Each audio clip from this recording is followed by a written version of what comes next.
Thank you, Mr. Sassoon. It's a pleasure to be with you. Chief Rabbi, with Ambassador Rubinstein, with all of you. Some of you speak Hebrew. Okay, Shalom Lachem, Yerushalayim. If those of you who don't speak Hebrew, you know what I said. I bring to you greetings from our eternal capital, Jerusalem. And I bring you greetings from a kindred nation. And I feel that Singapore and Israel are kindred nations. I find it a special privilege and an honor to be the first Israeli Prime Minister to make an official visit to Singapore. This follows the visit of Primeiro to Israel. It was the first official visit of the Prime Minister of Singapore to Israel. And it's an obvious bond, a growing bond. I think there's something special about our two nations. I read in my youth the writings of a great American writer who viewed his name was Will Durant, who wrote many books on history, and towards the end of his life, around 1970, he wrote The Lessons of History, 100 pages, that's all. The lessons of history. And now, do you want the good news or the bad news? I'll give you the bad news first. He said that numbers matter, size matters, because the bigger nations with bigger territory, with bigger populations usually win out. They may go through cycles eventually, as all do, but they have an innate advantage over the smaller peoples. But then he said something interesting. He says, well, there may be exceptions where you can overcome geography and size by the power of leadership and culture. And he said the young state of Israel is an example of such a nation. Well, he could have said also the young state of Singapore, which was coming into being, as you know. And these are two small countries, two small nations who defied the laws of political gravity, defied their small size, and achieved global predominance. This is what has happened. It happened because of leadership, vision, the talent and passions of the people, and we produce in Israel a miracle. And frankly, when I landed here today and saw what Singapore looks like, even though I heard stories about it, it also defies imagination, because, you know, 70 years ago, if you looked at Israel and you looked at Singapore, there wasn't much to see, but there's a lot to see. And it's not, I think, accidental that our two nations formed this bond between us, because we are both inspired to do things, to punch above our weight. Israel is the innovation nation.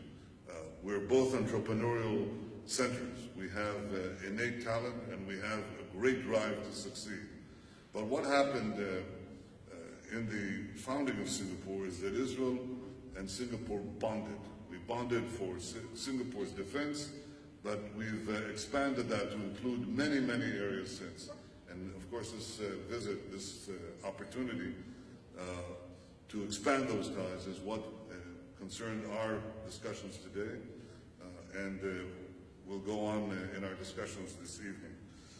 I believe that great powers around the world look at Israel and Singapore today and see tremendous economic opportunities, tremendous. And one reason that is the case is that we have an unbridled spirit, and we put it to use. That spirit is something that we have enshrined in our peoples for a long time, for a long time. The Jewish people have passed learning from one generation to another, a desire, an inquisitive mindset, and the ability to produce new things.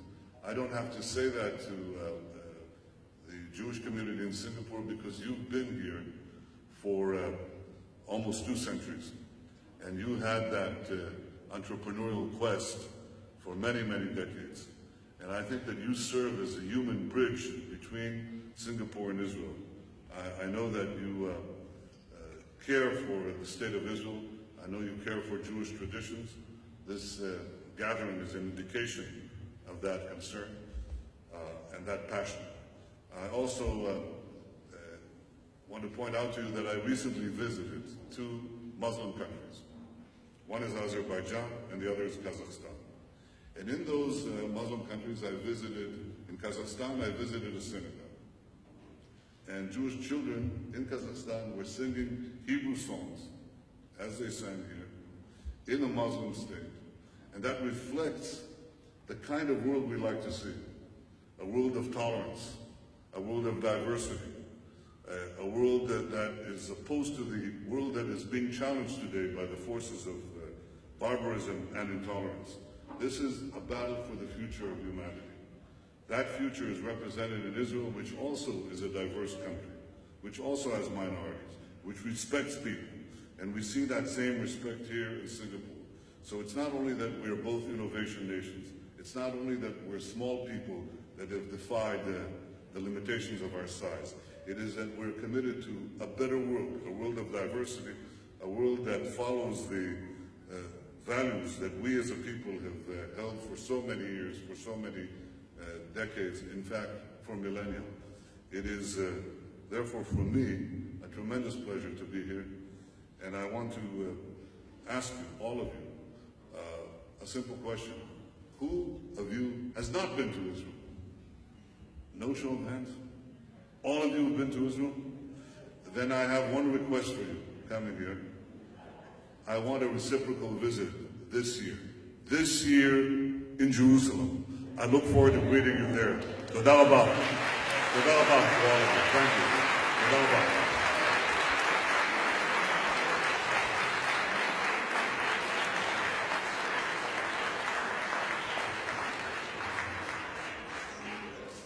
Thank you, Prime Minister Netanyahu, for those wonderful and inspirational words. And indeed, this year in Jerusalem shall be.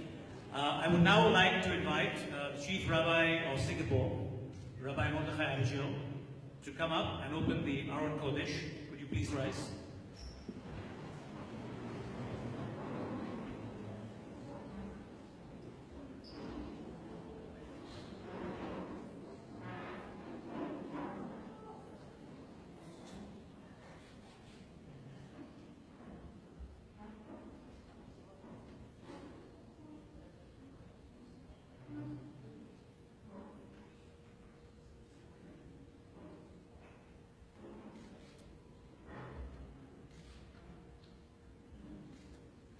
Now request Rabbi Abishil to recite a prayer for the state of Israel.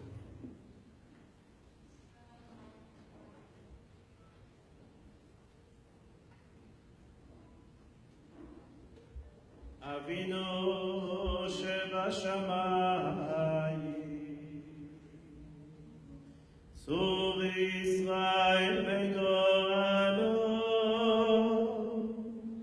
Barech et medinat Eretz Yisrael, Hagen alea be'erat kaspecha,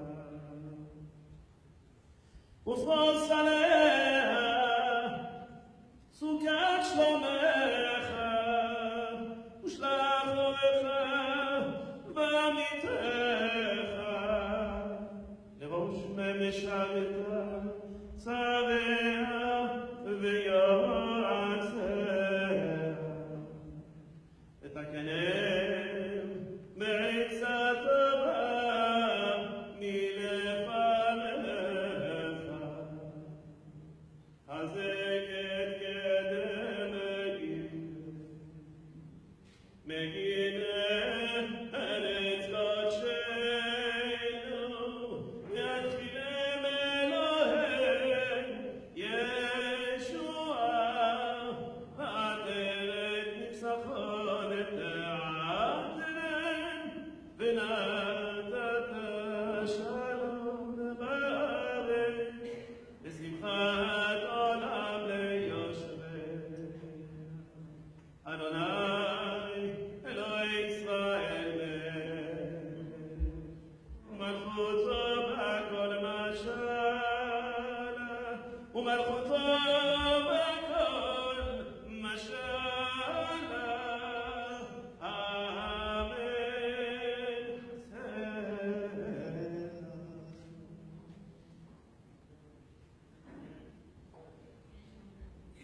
please remain standing as I recite a prayer for the state of Israel in English.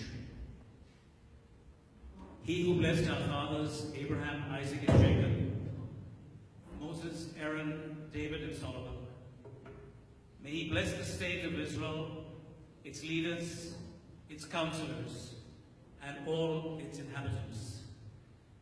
May the Supreme King of Kings direct them with his good counsel, and may he pour forth upon the dwellers of the Holy Land the spirit of knowledge and of the fear of the Lord. May mercy and truth meet together there for the good of all mankind, so that the earth shall be full of the knowledge of the Lord.